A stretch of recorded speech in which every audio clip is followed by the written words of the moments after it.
Welcome to the Divorce Survival Guide podcast, where we have open and honest conversations about co-parenting, separation, divorce, and the hardest question of all, should you stay or should you go? I'm Kate Anthony, your divorce survival guide, and I'm here to help you navigate some of the roughest waters you've ever swum in and answer some of your toughest questions. I've been to hell and back. And now it's my mission in life to help you get to the other side of this process with your sanity and your heart intact. Hey everyone, welcome back. So today I have on the podcast my friends Irwin and Jessica Klingbaum. They are the founders of exEXPERTS, and I will tell you all about that in just a minute. But first, I want to let you know that I think I've told you a million times that I was going to be releasing the new version of Should I Stay or Should I Go? And I did that. It is out.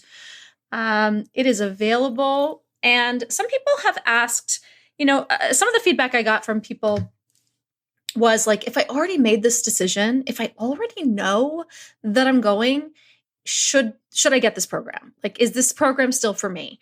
And the answer is yes. Even though it's called Should I Stay or Should I Go? The ultimate goal of this program is to help you make a decision from a more healed place. It also will help you heal and understand better what went wrong in your marriage, so that you don't make the same mistakes again. So if you've already made the decision and you are already there, but you're also like, I'm scared. I'm scared that I'm going to, make the same mistakes again. You kind of have an idea about what went wrong, but then also like, how did I get there? Then this program is absolutely for you. As we know, just about 50% of marriages end in divorce. 68% of second marriages also end in divorce. And 74% of third marriages end in divorce. And it is because people are not doing this work, the work that is in this program. So even if you've already made the decision, it is vital that you do the work that is available to you in this program to really figure out what went wrong. One of the things that we do is a really deep relationship inventory that includes some relationship mapping and blueprinting from your childhood, from your primary caregivers. We look at attachment styles. We look at, so many things that will really give you the answers if you're searching, if you're trying to decide whether to stay or go, and if you've already decided and you really just kind of want to clean up, the rubble of the past so that you don't rebuild on all of that super unstable, rocky terrain. It's available on my website, kateanthony.com/should-I-stay. And there's a link in the show notes. So check it out, guys. It's really, really, really important to do this work. It really is. I cannot stress, this is not me just necessarily just trying to sell you something. This is me really wanting this work for you.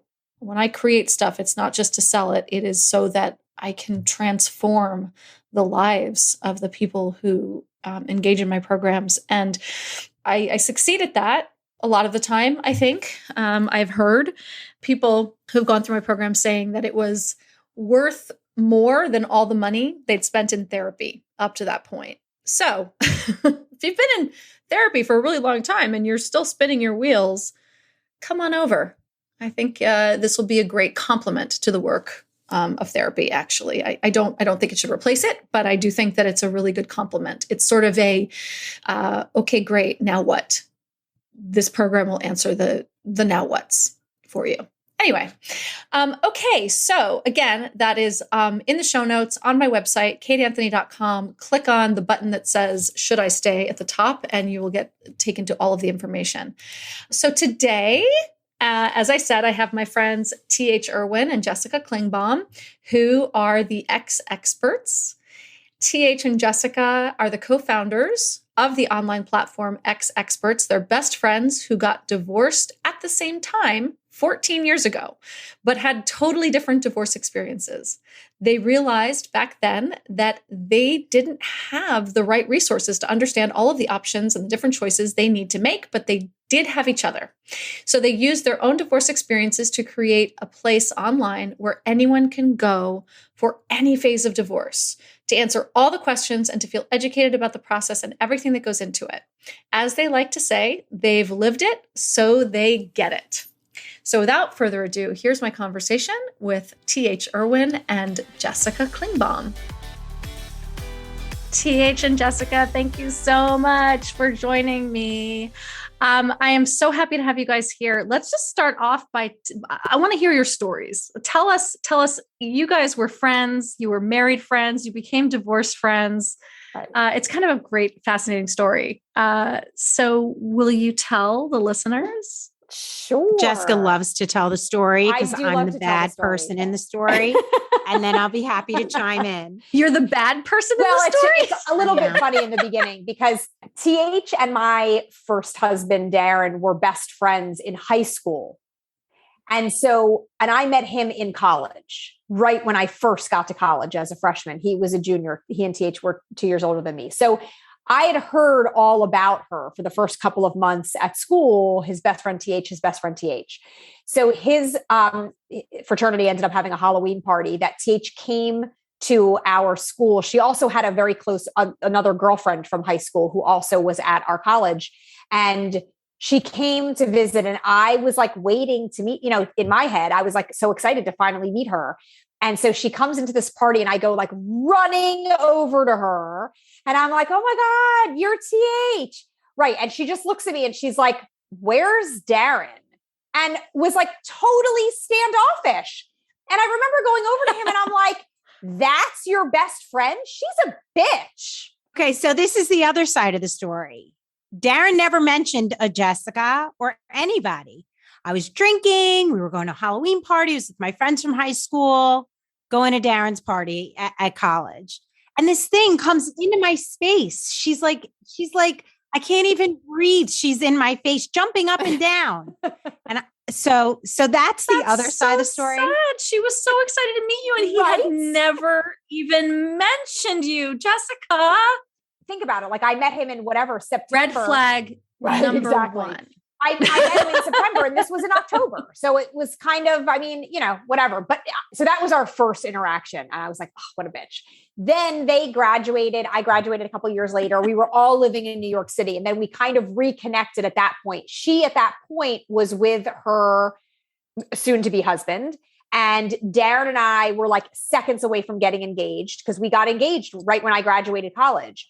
So we got engaged within a month of each other. We got married within a month of each other. We became best friends. Our husbands were best friends. We did all the things together. We traveled together. We were like married couple best friends doing so many different things together through life. And our sons, TH had kids before I did, but our sons, her third child, my first child, were born a week apart. And then oh my God. So it was perfect, right? It all seemed great. Looks perfect. And then 13 years into our marriages, we found out within a week of each other that our husbands were both having affairs and had been covering for each other for those affairs.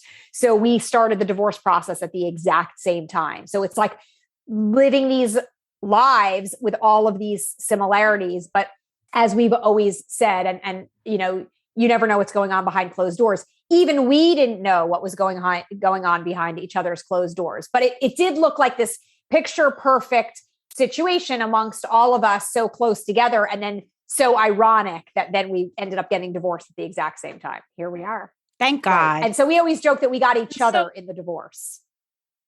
Right?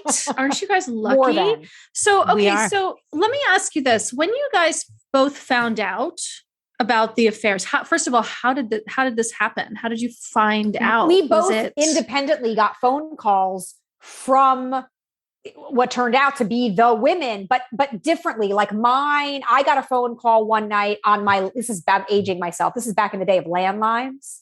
I got a phone call on my landline. My ex was in bed, which was unusual for him. He had already gone to sleep and it was fairly early. And she called my apartment. That didn't sound like it was going to go where it's going when you started. He was in bed. It sounded like way more scandalous. Now you've reduced the scandal Not factor. yet. We were home with our kids, whatever. He had gone to sleep and we got the landline rang. We got a phone call and it was a woman who was semi-frantic.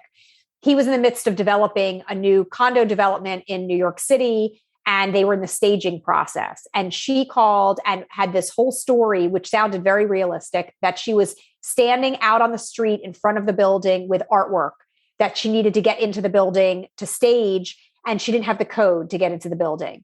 So I went into the bedroom, woke him up. I didn't give him the backstory. It didn't really seem to matter to me. I just was like, here, you have a call. And I sat down on the bed while he took that call because I figured when he was finished, I would take the phone back out and he could go back to bed. Yeah. And the phone call was, he didn't know what she had said to me. And his conversation with her was all about, no, I'm tired. I've already gone to bed. I'm not going out tonight. I'm not going to meet you, whatever. Like he knew I was sitting there, but it could have just been a group of people that he was talking about. Like it wasn't, the call itself would not have been weird had I not already heard the initial part of the story from her. So when he hung up the phone, I was like, who the hell was that? And he started lying. And I knew when I went to bed that night, I was like, we're done. We're done. I woke up the next morning. I said to him, listen, it doesn't even matter to me who was on the phone last night. The problem is that I don't believe you and the trust is broken. And I think we should get divorced. And I left. I went to work. Literally just like that. You were like, I'm done. I'm out. That was it. Yep. Wow. And were things like bad beforehand? Well, like yes before and this? no. Was it like, I think that things have been going on for a long time. So I definitely think that there were things that had happened that like gave me suspicions that were major red flags. But I think that you just aren't willing and able to face things until you're willing and able to face them. And I think there was a lot of stuff that I pushed under the rug and chose to overlook until it was literally in my face with that phone call. Yep. And so at that point, that was like, the proof was right there to me. I didn't need anything more. Everything kind of came together. All the pieces fit at that point. And I was like, I'm done and I'm out and I don't need to live in this kind of relationship anymore. And I don't need, I have a great job. I can be financially independent. I really feel like I thought we had a great marriage. And I think that I really didn't want to believe it had gotten that far. And we still had a great time together. I think the problem at the end, probably for the last year or more, is that we always had other people around us for the most part. And so there were always buffers and we were great together when there were other people around. It was when we were home alone, which wasn't that often, where like was really bad. And so, I just think you have a lot of stuff going on. I had 2 kids, my kids were 2 and 4. I worked in morning live TV. Like I had a lot of shit going on. And I think that you kind of accept certain circumstances. You're like, okay, well, this maybe, I don't know, maybe everybody's marriages kind of a little bit suck and, who knows? But I just don't think I realized the extent of what was going on until that night. And that's when I was like, I was done. So it was a very quick, rash decision, but it wasn't really, if that makes sense. Yes. Got it. Yep. It makes absolute sense. Right. Yeah, totally. And what about you, TH? What was your phone call? Super fun.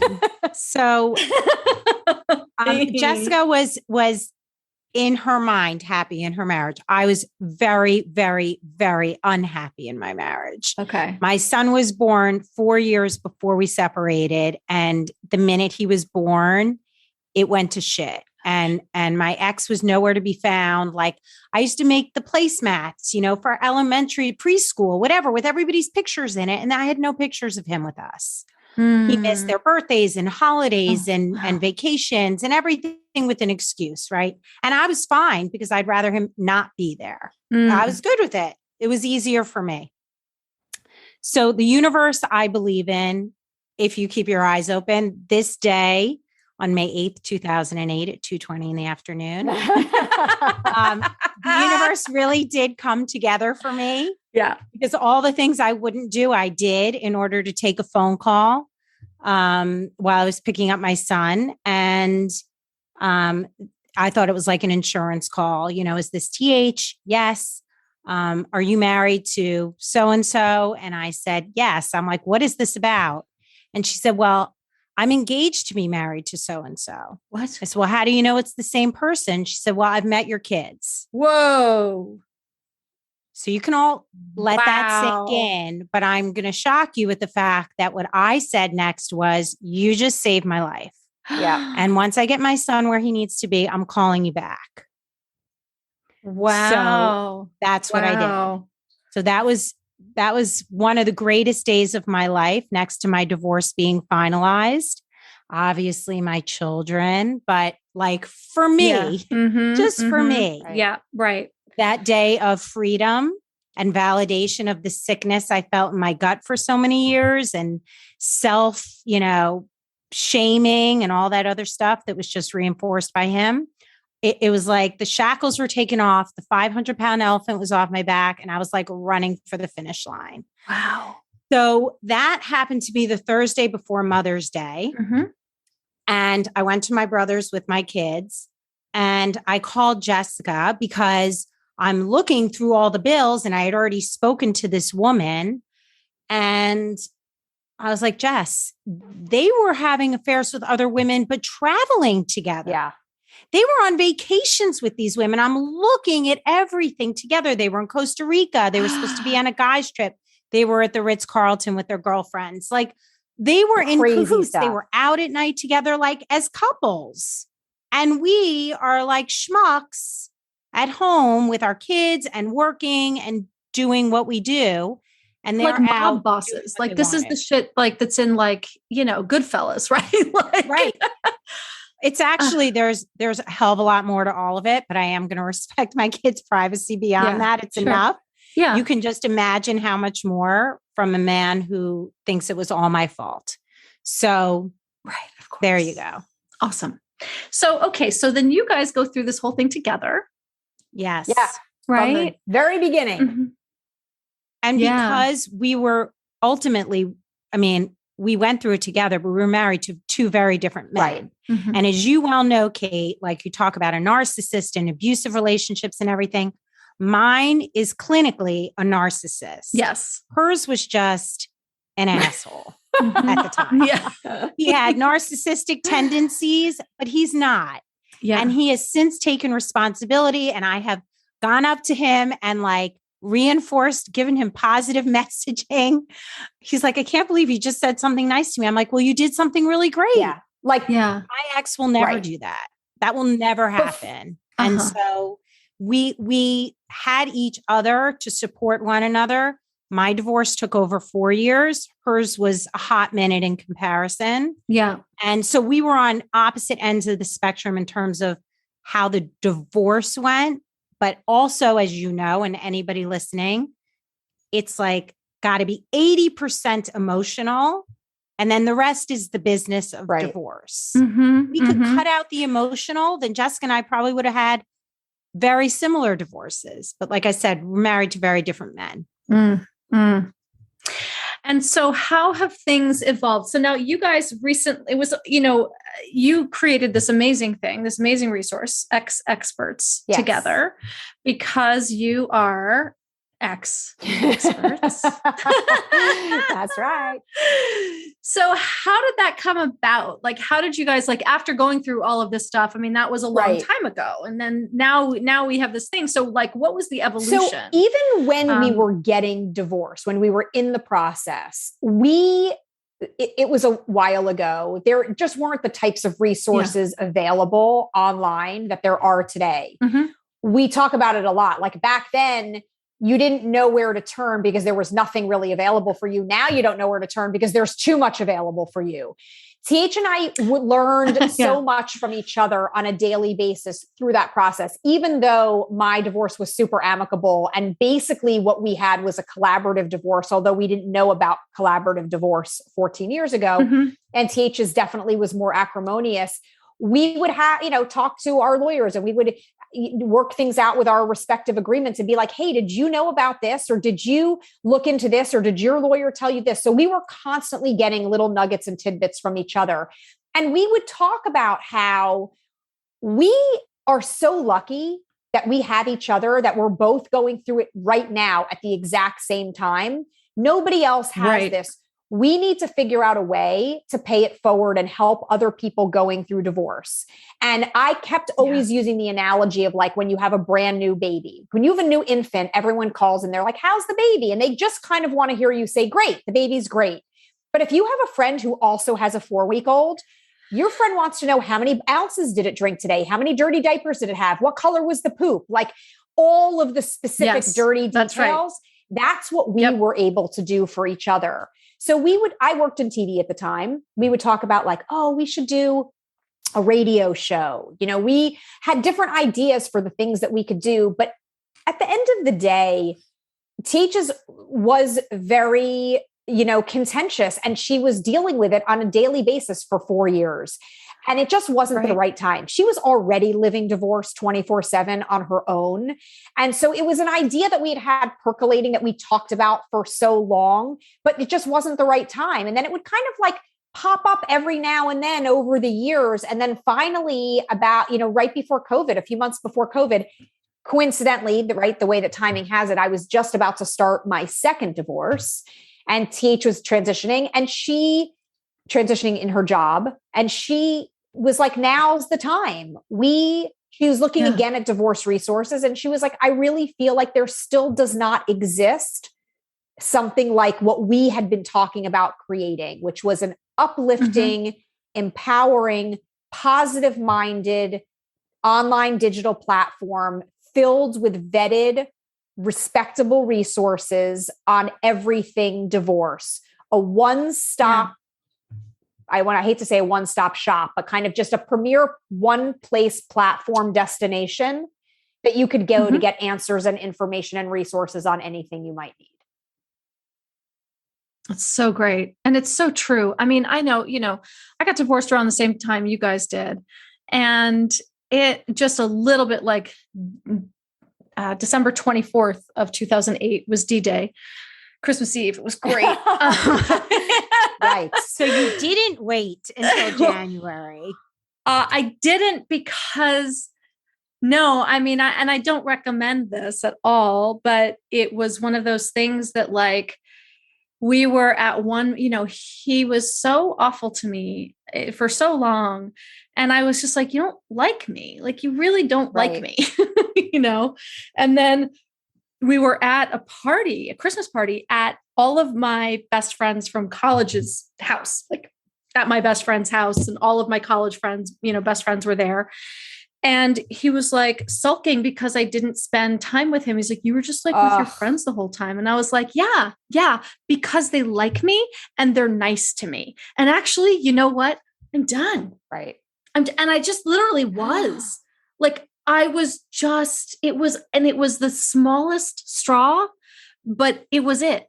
It was all I needed. The camel's back though. I mean, it was already 100%. building. Right? Exactly. Oh yeah. I mean, I had told him in September that I was done in couples therapy, and our therapist had been like, what are you going to do about that? And he was like, what do you mean? My wife just said she wants a divorce. And the therapist was like, I don't know, woo her, fight for her like your life depends on it. And then he's like, Kate, would that make a difference to you? And I was like, well, yeah, because I don't really feel like he wants to, like, he doesn't treat me like he wants me around. So sure, if he did that, that would be great. And he like sent me flowers once when he went on a trip to New York, which I'm pretty sure at this point in hindsight and retrospect, he was not on alone. Oh my God. So, It's shitty. It's shitty. Right. So, and it said something like, I appreciate you or something. Oh God. So I was like, yeah, I'm done. Like, you don't want to be with me. Like, this is ridiculous. And, my friends are much nicer to me than my husband. There's something wrong with that. Totally. So anyway, but anyway, my point is at that time, right? 2009, 2008, 2009, none of this stuff was around. I didn't know anything about emotional abuse. I mean, I would say like, I feel like you're being abusive to me, but I didn't have the language around emotional abuse. I didn't have the understanding, the complex understanding that we have now because Instagram wasn't a thing. Facebook was like just for your friends, right? We just didn't have language. Yep. We didn't have resources and platforms about this. And nobody wanted to talk about it anyway. It was a shameful thing. And as soon as you use the word abuse, everyone, thinks it's physical. That's or right. there's an addiction and all of it is horrible. But someone like, for me, it was a slow burn and it just kind of chipped away at me every single time I would see him, not even every single day. Right. And, that's really our probably biggest initiative is we are going to talk about it. Yes. We're going to talk about all of it. We are not afraid to talk about it. The more we can talk about it, the more we can support other women, the more we can educate women. So if they are in this position, they know better than the three of us knew. Right. That's right. Like go in with the questions, think about things, think about your outcome. I didn't have any of that. I went and got a shark of a lawyer and used her as a therapist for 4 years. And it was totally not the way to go. Right. Yeah. Mm-hmm. But that's what exEXPERTS is all about. And I know that's what you spend a lot of time doing. You're just like, we're straightforward. Right. You have questions, ask, let's talk about it. So someone else knows the answer also. And, I think it's really interesting. Like we were talking just before we hit record, and I want to sort of bring this back to the surface about like us owning our experiences and sort of how that, like, where is the line, right? Between us, like talking about shit, like talking shit about them, or, and especially with our kids, right? Being, as you said earlier, like you want to be respectful of your kids, right? You don't want to say too much. And also owning our story. Right. Right. And so how have you guys walked that? I feel like for me, probably because of the relationship that Darren and I have always had since the divorce, it really wasn't that much of a problem for me. I mean, the hard part for me in talking about it in the beginning, honestly, was just the sheer humiliation of having been in a marriage where I had been cheated on so blatantly. And knew that people knew about it. Friends of mine knew about it. People in our inner circle knew about it. I found out later that people that I had worked with that I wasn't even that close with knew about it through rumor mills and stuff. Yeah. So to me, the embarrassment and the shame of like people looking at me being like, oh, poor her, that's what killed me the most. And that's what probably prevented me from talking about it more in the very beginning. But like Teach said, I mean, Darren really did own up to everything, and he was very remorseful, and he and I were able to have open conversations about it as the years went on. So it really, I've just always felt like this is my story. Like I'm a survivor in a sense, you know what I mean? Not to like make it overly dramatic, but I'm just in general, like I got through it. It was a terrible situation. I know that a lot of people who've been in relationships where the spouse cheats, have a really hard time moving past it. And it's more about the resentment and the anger and how am I going to get even with that person than it is about like, well, how can we move forward in a productive way and like do what's best for the kids kind of a thing. So I kind of knew that my circumstances were not the norm. And so that people saying to me, wow, like, how asking me for advice, how did you do that? Or how did you handle that? Or how did you rise above that? I think is what probably really got me more comfortable with talking about it, because the focus was less on the fact that I was the schmuck and the idiot that he cheated on, and more about I was like, somewhat of a, I don't know what the word is, not like a role model, but like someone who, rose above and was able to really like set a good example in a lot of ways for people who are going through it and allow people to see that there was a different way to handle it. So, and then around the same time that Teach said that, we should really start launching exEXPERTS and really going full-fledged on it, Darren and I talked about writing a book, and he and I started writing a book. He said, she said on divorce, like, my version versus his version type of a thing.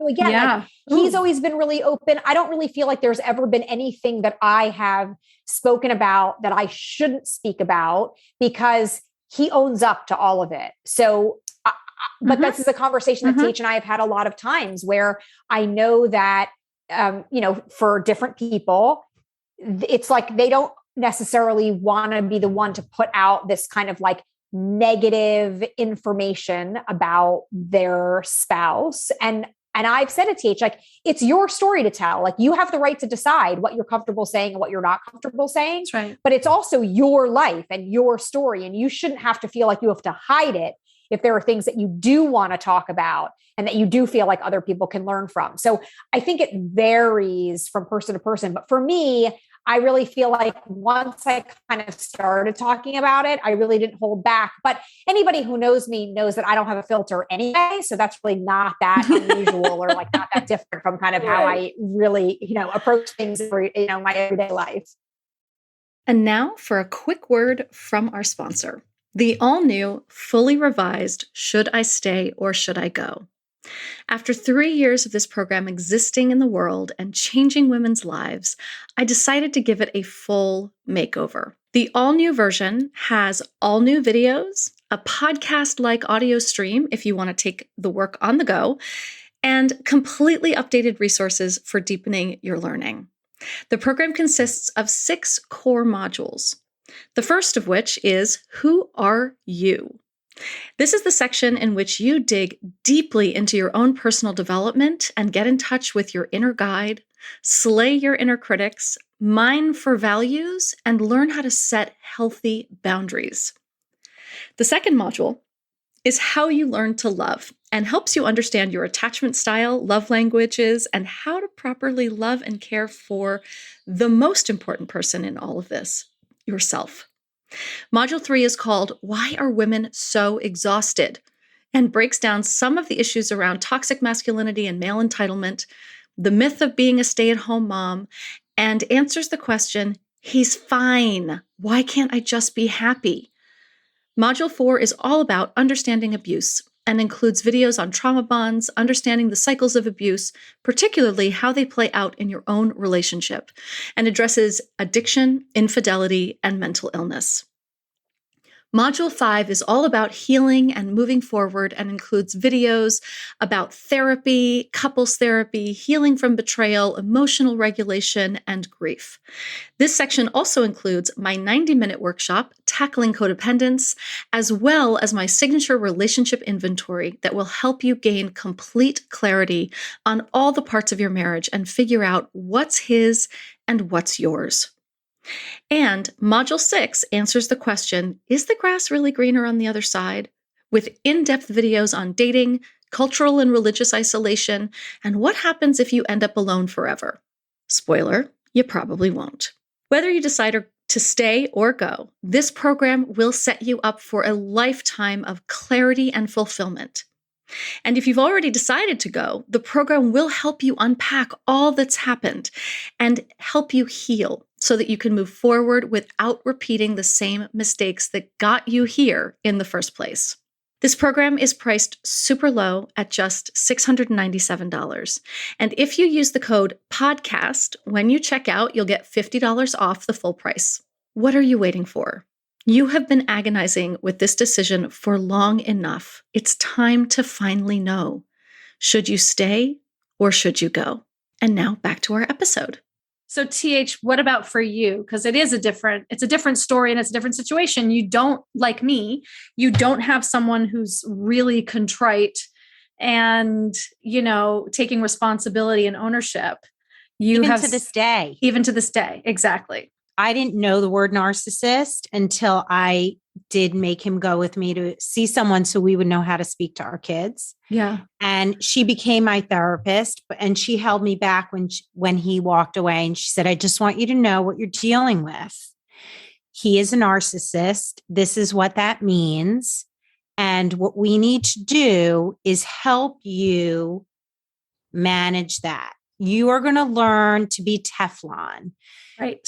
His voice and words are going to be noise, and you're not going to take them in anymore. And I did spend a lot of time doing that. So glad you had her. Totally. That she said, your divorce is going to be terrible because you only need one person to drag you through the court. Right. I don't care how, okay, yes, whatever. He'll throw another expert at you. He'll throw another dollar sign at you. He That's right. dragged it for 4 years. He was engaged to another woman. Like, what are you doing with me still? I'm ready to go. Right. I'm good. I'm done. I'm out. Right. So for me, it was owning my responsibility in my marriage. That was the first thing that I allowed someone to treat me like this. I allowed someone to disrespect me and our family. Yeah. And so I took that on and I really worked through that. And you can imagine the incessant text messages and emails and like harassment. And then after a while, I was taught that if in the first 3 words, it makes your stomach feel sick, delete it.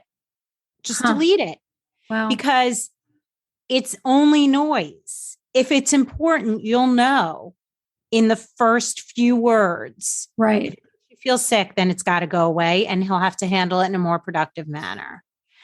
That's great advice. That's great advice. So that really helped me create a boundary that I couldn't create on my own at first. Yep. And did you resist that? Like when I tell my clients that, they're like, oh, but I need to, oh, but what about, and oh, but, there's always like an excuse, like there's a reason that like you have to read it or a reason that you can't just block him and force him into the co-parenting app. Right. And usually when we dig deeper, there's no fucking reason.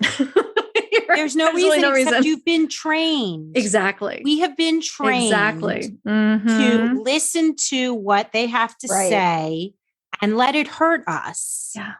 So to undo that is really hard. So looking at the text message and then deleting it, like that's in a split second. I can do that in a split second. Don't even think. Just delete. Delete.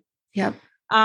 So it took a long time, and I had been in other relationships that I was still learning through. So I kind of looked at it like every step, I'm going to take a lesson. I'm going to learn something new. And I've uncovered a lot about myself that I now appreciate and celebrate. And now I celebrate birthdays instead of being like, feel bad that I'm inconveniencing him on my birthday and not being appreciative enough of like nothing on my birthday. So I do it in a healthy way for me now. And I surround myself also with like the greatest friends, especially my girlfriends and my family. And so that's helped me grow and helped me be true to myself. But therapy, 100%. Oh, absolutely. 100%, because my therapist also holds me accountable. That's right. Yeah. And as far as, with my kids and telling my story and owning my story, I feel that he should say the words and it should be his voice behind some of the answers my kids are asking me questions about. Why her? Where did she come from? When did this happen? I go, you have to ask him. That's his story. I literally want them to hear it coming out of I want his voice behind those And also, answers. So you don't know. Like, I don't know. And I was just being your mom. That's on him. That's so right. I do own my story, and I am definitely getting more comfortable, like pushing the limit of the things that I will say. But he's making his own bed just fine. I couldn't have made it better. Yep.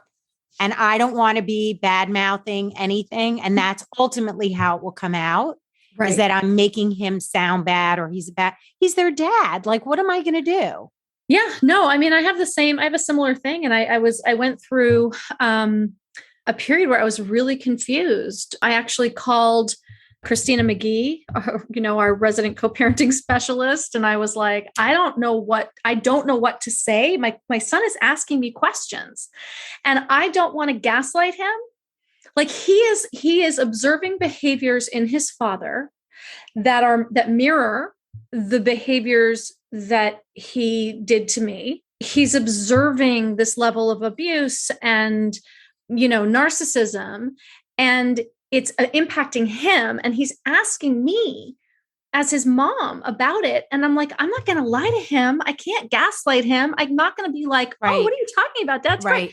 Like, No. I'm not I know talking you're about not. I know telling you're a not. lie, I'm saying though. like this is the Yeah. but this is the tightrope that we walk, Yeah, right? the Is fine it like line. I'm not trying to throw his dad under the bus, but I'm also not trying to lie and gaslight my kid, right? Right. And it is a Right. fine Yep. line. My kids come to me and they have had a lot of new learnings with their relationship with their dad. They come and they tell me stuff, and honestly, Yeah. I just listen. I listen and I hug them. My opinion is not going to dispute the way they feel. They feel, and this is it, and it's shitty. And the way they feel isn't because of anything you've said. It's about his actions. That's right. That's right. It was really funny, really interesting. Yesterday, Easter, because my ex is now getting divorced for a second time. I texted him on Saturday and I was like, "Hey, what are you doing tomorrow?" And he was like, "Nothing. I'm going to be alone. I'm going to go to church, blah, blah, blah." And I was like, "Come on. Why didn't you say something?" I said, "Look, I'm getting the booster. I was getting my second booster on Saturday." So I was like, "I don't know if I'm going to be up for anything, but if I am, let's have, a family brunch. And if not, take our son," because he was with me. And it turned out that we all went to lunch together, the three of us, and we had a super time. And we have a super time together because this is not black and white, because he's also like fun and funny and engaging. And like, we have a good relationship. And also, right. And also there's all this other stuff. That's great. It's hard. Sometimes it's hard to compartmentalize, but over the years I've learned to. And so as he dropped us off and my son went into the house, and then he was like, hey, wait, I want to tell you something. I want to talk to you for a second. And I was like, and every single time I get like a little frozen, a little scared, a little like, oh God, what's coming? I'm going to get in trouble for something. Right. Yeah. Right. And he was like, no, it's nothing bad. It's nothing bad. And I was like, okay. And he's like, I just want to tell you how proud I am of you. Oh. And I was like, okay, thank you. And he's like, no, you've built something like really amazing. He's like, I'm observing it from afar. And he's like, I'm not getting involved. I don't like listen or look or like anything. Cause I know that there's stuff about me in there and I just don't. And he's like, and I love it. He was like, and I disagree with, he's like, you have your narrative and I disagree with that. And, with parts of it or whatever. And I'm like, okay. Like, I don't know what to say. Like, okay, fine. He gets to have his narrative and I get to have mine. And, that's just the way it's going to be. Right. But he was actually like, but I'm watching you and I've realized what you have built. And he's like, I just want to tell you that I'm really impressed and I think it's amazing. And I'm just super proud of you. And I was like, that's awesome. God, thank you. Like, it was really sweet. Yeah. How did that make you feel? Were you just like, I don't know what to do with this now? No, it was just really sweet. It was really genuine. And I was just like, thank you. Thank you. And then I had a little bit of guilt because I'm like, oh, because sometimes I say bad things about him or whatever. Right, but then I'm also like, that's like, I don't say anything that's not true. Right. It is not about my experience. Right. Like, he cheated on me. Yes, he did. Like, I'm not going to hide that fact or like pretend that didn't happen. Right. If I say that, it's because it's a fact. Yeah. Right. Like, he was emotionally abusive to me. Now, he doesn't think that he was, but of course he doesn't. Right. But that says a lot. I mean, maybe he's like growing and learning or something clicked, but at least the goodness came to you. But at least the goodness came to you. That's right. That's right. Because he is capable of being more than one thing, right? He really is multidimensional. And that's what can be so confusing about him, to be honest. But anyway, I mean, I think it's, it just sort of speaks to like the journey, I think, of us owning our stories and that like they can they can choose to be in it or they can choose to not be in it. Like if my ex listened to stuff, it would hurt him. Sure, it would hurt him. But like, again, I stand by everything I say, but he chooses not to because he's actually interested in preserving our relationship. Right. So he stays away from it, which I think is great. Yeah. I can't imagine what would happen if my ex listened to anything and I don't even really say anything terrible. I have that feeling right now that you're talking that you had in the car. Like that's how I would feel if he called to say, I want to talk about exEXPERTS. I would feel like a little bit sick. Nothing's going to change. Right. Exactly. I haven't had any of those problems with either of my exes with regards to experts, but the woman from my first ex-husband, had reached out and had made some comments about the fact. And look, I've never named her. I mean, anybody in our lives pretty much know who she is anyway, whatever. They stayed together for 10 years and had 2 kids together. I mean, people in our circles know who she is. And I'm kind of like, that's your problem, not mine, in the sense that was a decision you made to get involved with him. She knew he was married at the time. Like, if she's embarrassed about it, or she's afraid that at some point when her kids get older, that they're going to find out about it, that is not my problem. So not my fucking job. Not your fucking That's job. Right. But like, I have spent holidays with her children. And I love the fact that my kids love those other kids. And I feel like, I've invited him and her kids to my country club and paid for them, and had them come and spend a day, whatever. Like, to me, it's like, it really just should be everybody. Why can't we all just get along? So I think it's a little bit funny and a little bit ironic that she's upset about it. I'm kind of like, you need to just move on. She's got her own issues, Jessica. But anyway, I haven't, thankfully, I haven't had to deal with anything from either of the guys. So yeah. Well, that's good. I mean, look, I just think that at the end of the day, we all own our own stories. As the Anne Lamott quote says, if people didn't want us to write negatively about them, they should have behaved better in the first place. Correct. Absolutely. Cream rises to the top. That's right. That's right. All right. Where can everybody find all things exEXPERTS? People can find all things exEXPERTS really wherever they want to look. I mean, we have the website. It's all spelled out, exEXPERTS.com. And on the website, I mean, that basically, you can find everything on there. You can find links to the podcast episodes. You can find all of the articles. You can find links to our social and things like that. That all lives on the website. That's kind of, I guess, the main hub, so to speak. But if you are a social media person and you really, just want to look on TikTok or just look on Instagram or just on Facebook, it's at exEXPERTS on all of the platforms. That's our handle everywhere. And our podcast is called Divorce, Etc. And you can go on to, it's on every podcast platform. So you can go on to wherever you listen to your podcast and you could type in Divorce ETC, or you could probably just search it up by exEXPERTS if you spell it out. But we're kind of everywhere that people are. That was really our intention and our goal. I mean, I happen to not be a huge podcast listener, and TH is a huge podcast listener. So I am more of an article reader, so we have articles and even the transcripts to every podcast live on the site. We just wanted to make it super easy so that anybody going through the process, we know how scary and overwhelming it can be, when you're feeling lonely and you're feeling like you're out there doing it by yourself. And so wherever someone would be instinctually look for information, we're there. Awesome.